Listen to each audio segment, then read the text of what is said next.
girl, you're so fine, I can't get you off my mind. Ooh girl, nah nah. Ooh girl, nah nah. Baby girl, don't need to flex. Dance to the rhythm and you do all the rest. Ooh girl, nah nah. Ooh girl, nah nah. Sign me up with dreams, the only thing I need. When I'm down, lift me up with your company. There's no telling what you and me creating. We're on the same wavelength. Feel the beat tonight, something good inside. Set you free, let you lose all track of time. Come on, have a conversation. Don't treat me like a stranger. You give me motivation, make my life vacation. When we are together, I surrender. Give you all my money, make you look so lovely. Never feeling lonely. Baby girl, you're so fine, I can't get you off my mind. Ooh girl, nah nah. Ooh girl, nah nah. Baby girl, don't need to flex. Dance to the rhythm and you do all the rest. Ooh girl, nah nah. Ooh girl, nah nah. You're my island, tray of diamonds. Big was fake, help me find you. You're a blessing, reminiscing of the time when I found myself guessing. Feel the beat tonight, something good inside. Set you free, let you lose all track of time. Come on, have a conversation. Don't treat me like a stranger. You give me motivation, make my life vacation. When we are together, I surrender. Give you all my money, make you look so lovely. Never feeling lonely. Baby girl, you're so fine, I can't get you off my mind. Ooh girl, nah nah. Ooh girl, nah nah. Baby girl, don't need to flex. Dance to the rhythm and you do all the rest. Ooh girl, nah nah. Ooh girl, nah nah.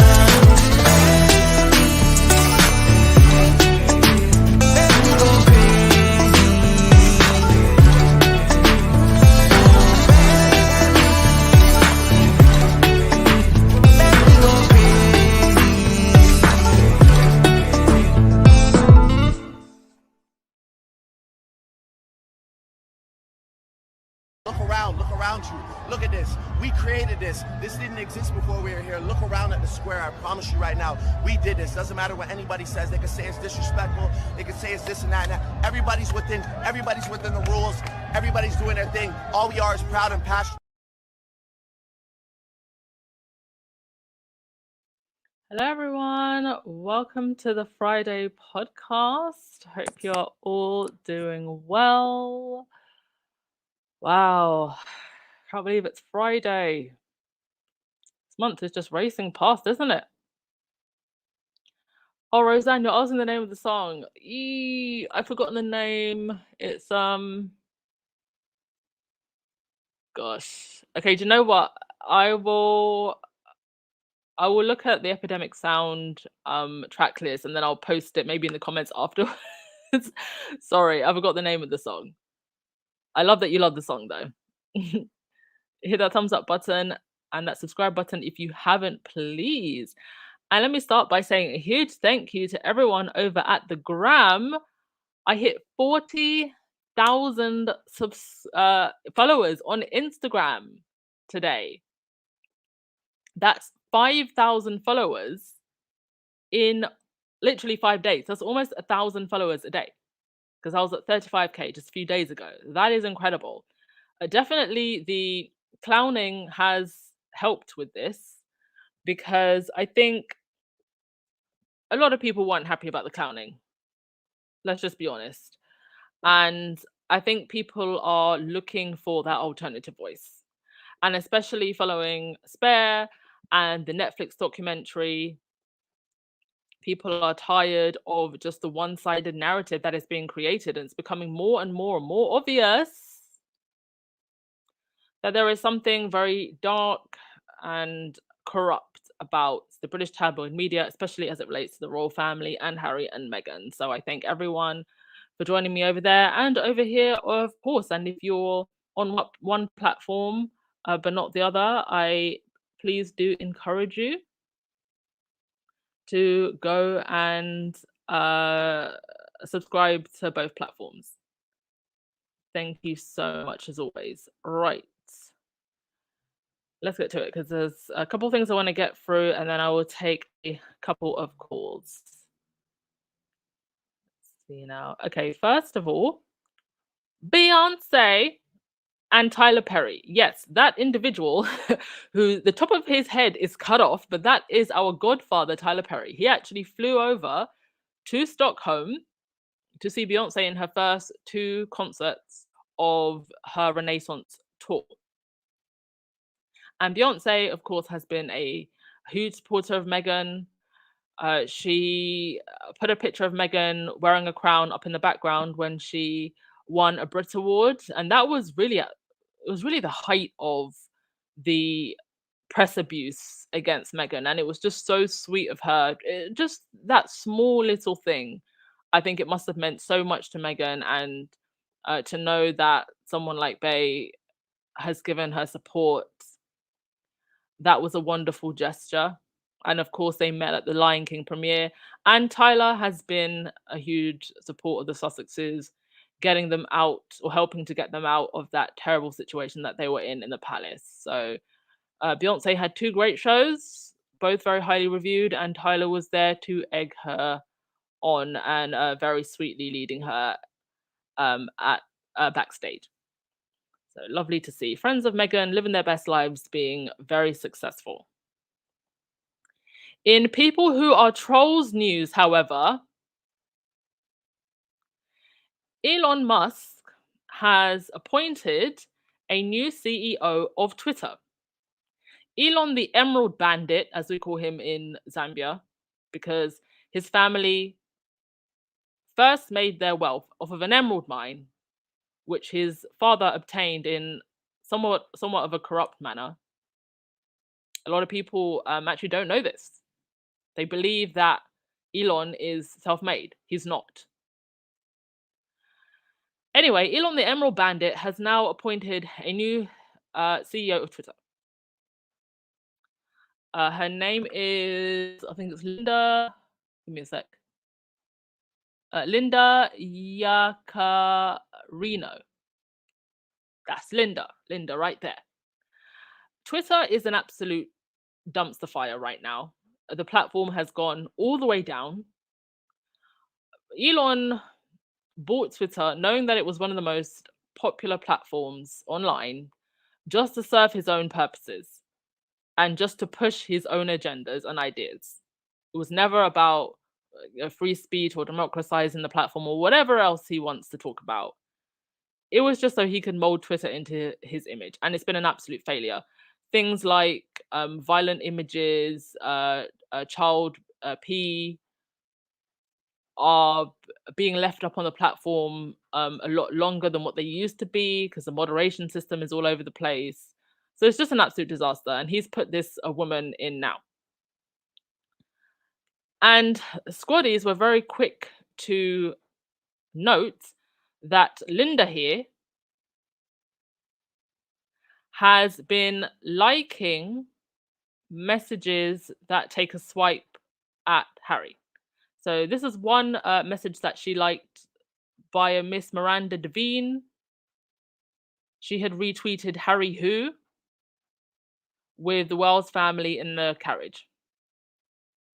And she also tweeted this message with by Scott Galloway that said, "Can't help it, like him. Believe he, like his mother, takes service very seriously. Wish him the best." So we have a Harry and Meghan hater who is now the CEO of Twitter. And what's so interesting about her appointment is that the Elon fanboys are absolutely hating this. She is associated with the WEF, which is a organization that is often the topic of controversy. And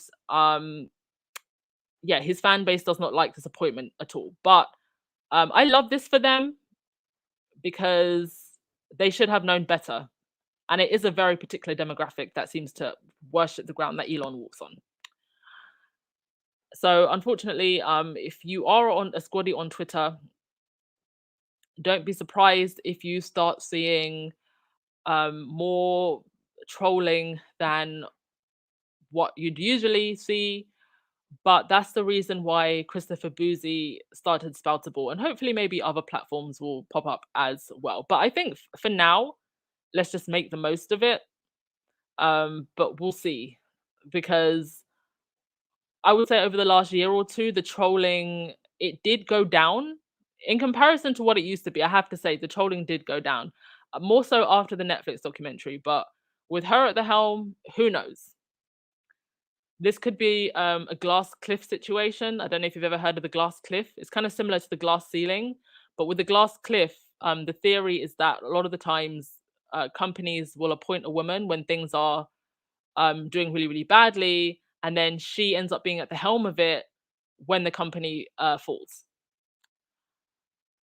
Right. In other news, this is journalism in 2023. This is not news. This is nonsense. This was the cover of the Daily Mail today. I gave my husband a threesome on his 40th. As Meghan said in her winning statement when she won her court case, they are a daily fail. And then you had the BBC posting about a former pop star who had a battered sausage at the Peak District. I'm starting to think that a lot of these news outlets just don't care about news anymore. They just want their clicks, they want to cause outrage, and there's nothing and no one to really hold them accountable. And the only thing that I think that can solve this is if we A, don't pay attention to them, or B, start supporting other news outlets that do care about reporting the news in an informative and intellectual way. And this is something that Harry and Meghan have made part of their mission. They donated to a charity in the UK that helps with young junior journalists. And also they donated to the 19th, which is a outlet in the US. So I think those are the only two ways we tackle this, because it's not like the tabloid media, and unfortunately now even outlets like BBC that are meant to be reputable with a small r are now kind of going down this path. All right, to your comments before we get on to the next thing. Quite a nice story, actually.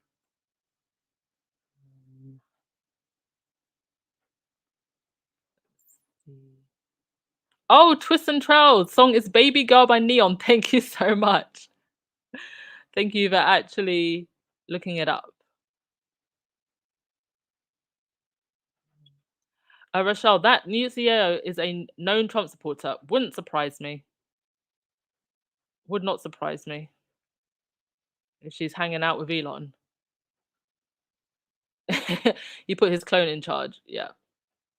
Yeah, I don't think she'll last long. I don't think she knows what she's getting herself into. Having said that, I think she worked for NBC, so she's worked for big corporations before.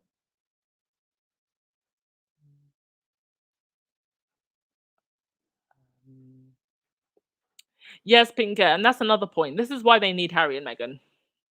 I don't know if you know this, but the Daily Fail actually revamped its whole royal section.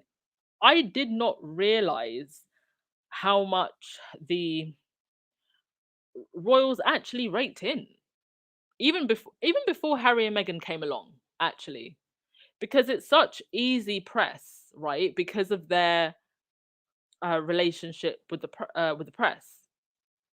But now with Harry and Meghan, their bank balances just went up and up. Right. So Harry and Meghan's photographer, Alexi, I'm not even going to attempt his second name, I do apologize. But he did an interesting interview with the Telegraph, I believe. And, oh God, sorry, folks. Somebody's actually trying to ring me in the middle of a podcast. He did an interview. Let me just pull it up. These are some of my favorite pictures of Harry and Meghan, though. I think it just really showcases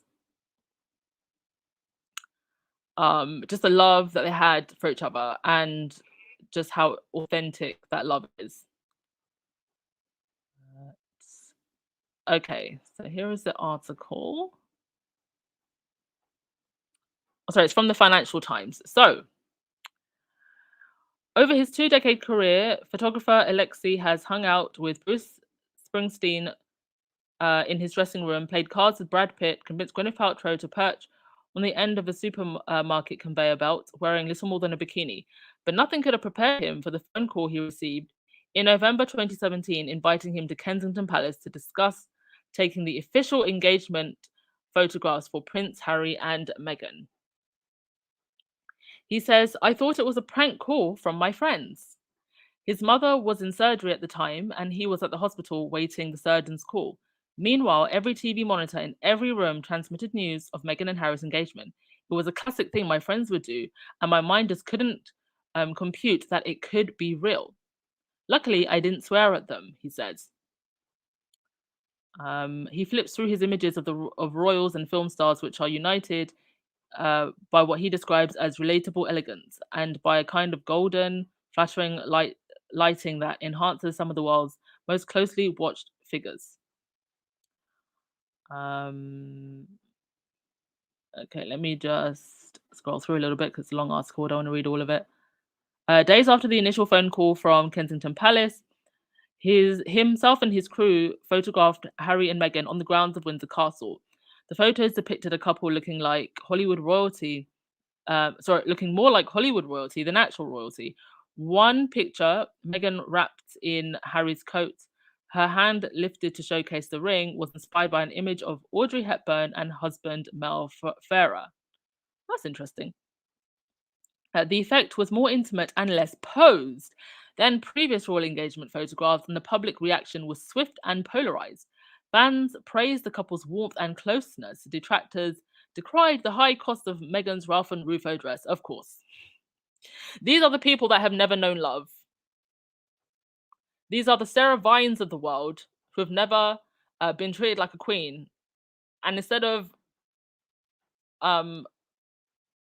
taking a good look inside and taking care of their bitterness, they project that anger onto Harry and Meghan.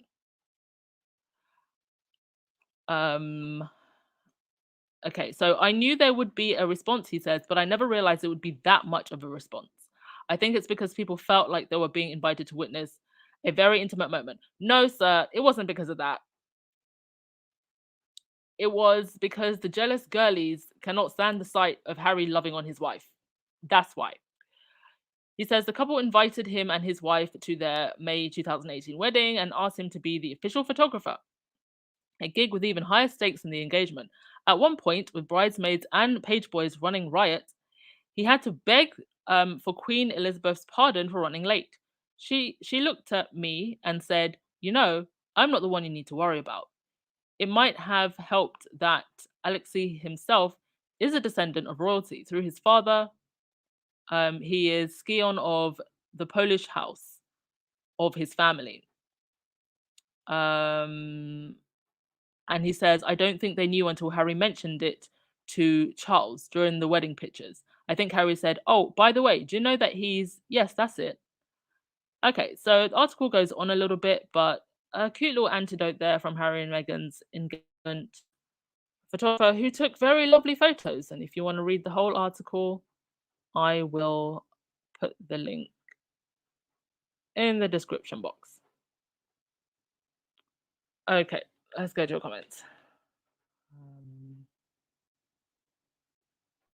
Dana, I heard on another channel on Monday in court the names of the sources will be revealed.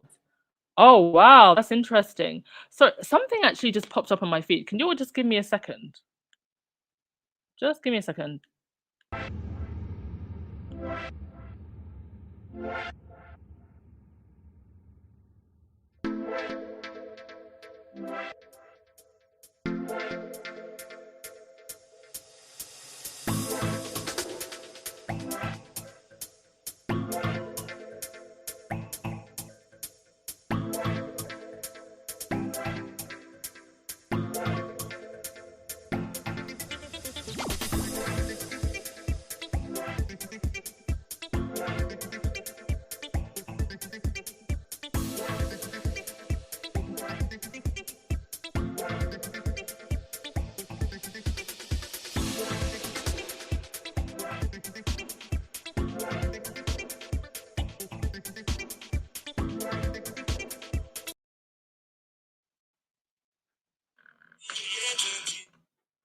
Okay, never mind. I thought there was some breaking news, but that wasn't the case. So, on to the next thing. Piss moron. He continues to deny that he knew anything about phone hacking, even though there is video after video after video very much proving that he did. And also transcripts proving that he did. And he was at the helm of the paper that was solely responsible for hacking for a long time. This is him in his younger years. And there was a brilliant article from The Guardian. And this is Piers Morgan in his own words. So I'm going to read you from The Guardian. Quote, these are actual quotes from Piers Morgan. So Morgan explaining. Oh, sorry, give me a sec, folks. Okay, so Morgan explaining how voice interception worked to Naomi Campbell during a GQ magazine interview in 2007. He said, it was pretty well known that if you didn't change your PIN code when you were a celebrity who bought a new phone, then reporters could ring your mobile, tap in a standard factory setting number, and hear your messages. That is not, to me, as serious as planting a bug in someone's house, which is what some people seem to think was going on. So as far as he's concerned, as long as they're not planting bugs in your house, it's fine. Mind you, they were doing that too. This is Piers Morgan expressing sympathy in 2007 for News of the World royal editor Clive Goodwin, who was jailed for hacking Prince William's voicemails. He said, I feel a lot of sympathy for a man who has been the convenient fall guy for an investigative practice that everyone knows was going on at almost every paper in Fleet Street for years. So you're basically admitting that more people should have gone to jail?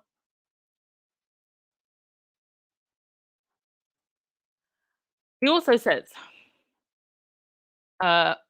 this is him describing listening to a voicemail left by Paul McCartney for his then girlfriend, Heather Mills, writing in a Daily Mail article in 2006. He says, stories soon emerged that the marriage was in trouble. At one stage, I was played a tape of a message Paul had left for Heather on her mobile phone. It was breathtaking. The couple had clearly had a tiff. Heather had fled to India and Paul was pleading her to come back. He sounded lonely, miserable, and desperate, and even sang, we can work it out into the answer phone. How did he know that? This is Morgan discussing underhand tactics in the British newspaper industry while appearing on Desert Island Disc in 2009. He said, a lot of it was done by third parties rather than the staff themselves. Now, this is very important because this is how they plan on shifting the blame and how they did it during the Leveson inquiry. Oh, sorry, I just realized that I've pinned Gabby's message when I actually meant to pin mine. Sorry, Gabby. Give me a sec, folks. Okay. Yeah, but as I was saying, this is how they plan on getting away with what they've been doing by trying to say, oh, it was a third party. So because it was a third party, we never engaged in phone hacking ourselves. Never mind the fact that they paid the third party. He then goes on to say, that's not to defend it because obviously you are running the results of their work. I'm quite happy to be parked in the corner of the tabloid beast and to have to sit there defending all these things they used to get up to. And I make no pretense about the stuff we used to do. Morgan later said he had been answering a wide-ranging question about journalistic methods. His answers should not be interpreted as admitting or condoning illegality. And this is Morgan describing his knowledge of how phone hacking worked in 2001. According to his 2005 book, The Insider, someone suggested today that people might be listening to my mobile phone messages.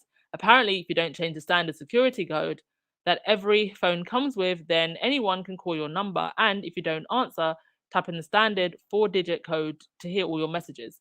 I'll change mine just in case. But it makes me wonder how many public figures and celebrities were aware of this trick. And the whole time, mind you, when mobile phones first came out, I remember that time. I remember those brick-sized Nokia-sized phones. And you tell me in the chat, did any of you know about this so-called PIN? I didn't. I don't think I ever heard a mobile manufacturer talking about this or saying you have to change the PIN of your phone. I didn't even know that mobiles had PINs until the phone hacking scandal. So to try and shift the blame when this was clearly, a manufacturing fault, just something they never thought about when mobile phones first came out because they were so new, trying to shift the blame onto other people is just so vile to try and justify your own criminality. And then also he explained in 2003 how journalists were intercepting voicemails. And I actually had the video for that. So we're going to listen to the video. Give me a sec. So this is him talking to Charlotte Church about phone hacking. There was a spate of stories that came out because of mobile phones. When they first came out, mobile phones, journalists found out that if the celebrity hadn't changed their PIN code, yeah, you can access their voicemail. You can access their voicemail just by tapping a number. Now, are you really telling me that journalists aren't going to do that? Yeah. If they know they can ring up Charlotte Church's mobile phone, listen to all her messages, right? Now, all you have to do, and I know it's hard because celebrities don't like doing anything for themselves, is actually change your security number. Yeah, I've changed my security number. And now you don't have to worry. Exactly. And there you go. So the evidence has always been there, but I think it just comes down to the fact that Piers Morgan knows too many powerful people and he knows too many seedy things about powerful people, and that's what ultimately protected him. Like I said, I am going back to the original Leveson inquiry. I'm trying to really piece together what is it that helped them get away with what they did. But more than anything, it's what I mentioned there. It's just their powerful connections. Because there's no reason why Morgan, Brooks, the lot of them shouldn't have been thrown in the slammer. And I think also the rest of the mainstream media are now crapping bricks because even though they weren't necessarily involved in phone hacking, a lot of them have been involved in this smear campaign against the Sussexes. A lot of them benefit from the hate. It's a multi-million-dollar, maybe even $1 billion industry at this point, hating Harry and Meghan, particularly Meghan. And a lot of them do not want their own behaviors addressed, because if Piers Morgan and the Rothermere, Murdoch, Barclay Brothers establishment press is brought to justice, it's going to start a domino effect. And none of them want that, which is why they are so desperately fighting to make sure that this doesn't go too far. And the only thing that they can do now that it's gone to court is just to continue to attack the Sussexes. But they haven't stopped Harry so far, and I don't think they're going to stop him now. And I just wanted to play this one last clip from the Jeremy Vine show, where there's a woman who actually basically confirms that a lot of the leaking about Harry and Meghan was coming from inside the house. And it all turned out to be true.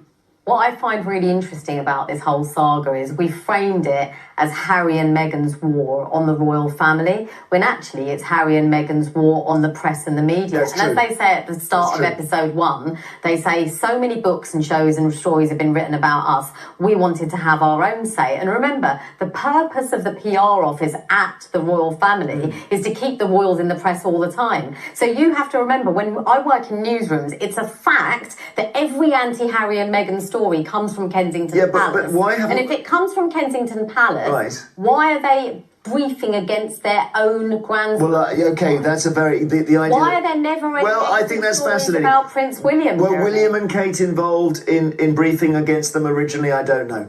That's a good point. But having a war on the media, I don't know whether that's worth the candle. Lucy and There you go. And you see the way that he tries to cut her off. They're all in on this with protecting the royals, with the hate train. Oi, absolutely insane. Trinette, I didn't know about the pin. H Knight, you didn't. Olivia, no, I didn't either. Did not know it was a thing until phone hacking. Monte Cristo, you said, I think after this coronation balcony fiasco and the coronation has a whole fiasco, Charles will welcome Harry and Meghan back. No, honey, that's not going to happen. Monte, how long have you been in the squad? Because that's just not going to happen. And even if that was the case, Harry and Meghan aren't coming back. So, yeah. Anna, you said, my first phone was a Nokia cheap piece of crap. Yeah, so was mine. Actually, no, I lie. My first phone was I think it was a Sega. I don't even think that brand is around anymore. Oh my gosh.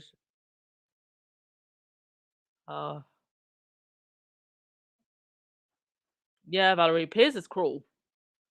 But he's going to get his. He's absolutely going to get his.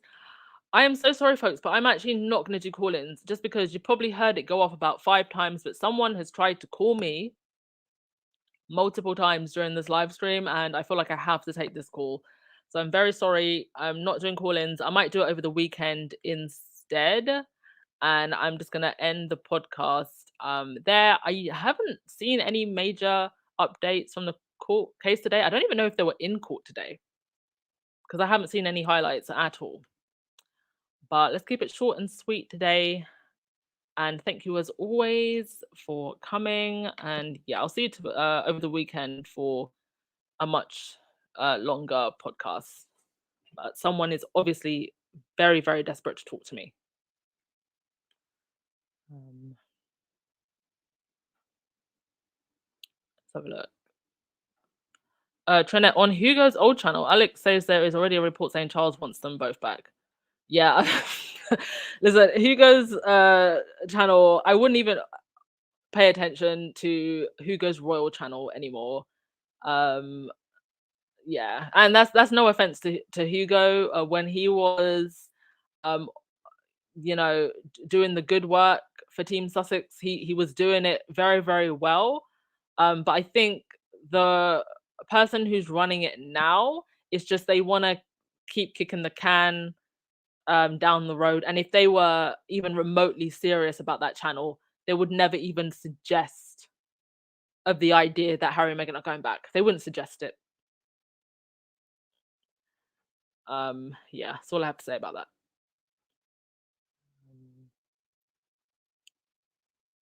that. Lisa, Harry and Meghan have made a nice life for their family. They're not going back. Yeah, going back to what?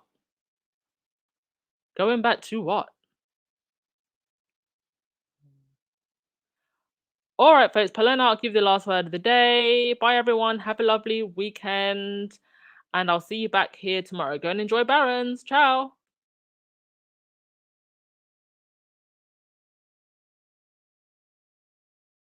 Baby girl, you're so fine. I can't get you off my mind. Ooh, girl, nah, nah. Ooh, girl, nah, nah. Baby girl, don't need to flex. Dance to the rhythm and you do all the rest. Ooh, girl, nah, nah. Ooh, girl, nah, nah. Fly me up with dreams, it's the only thing I need. When I'm down, lift me up with your company. There's no telling what you and me creating. We're on the same wavelength. Feel the beat tonight, something good inside. Set you free, make you lose all track of time. Come on, have a conversation. Don't treat me like a stranger. You give me motivation, make my life vacation. When we are together, I surrender. Give you all my money, make you look so lovely. Never feeling lonely. Baby girl, you're so fine. I can't get you off my mind. Ooh, girl, nah, nah.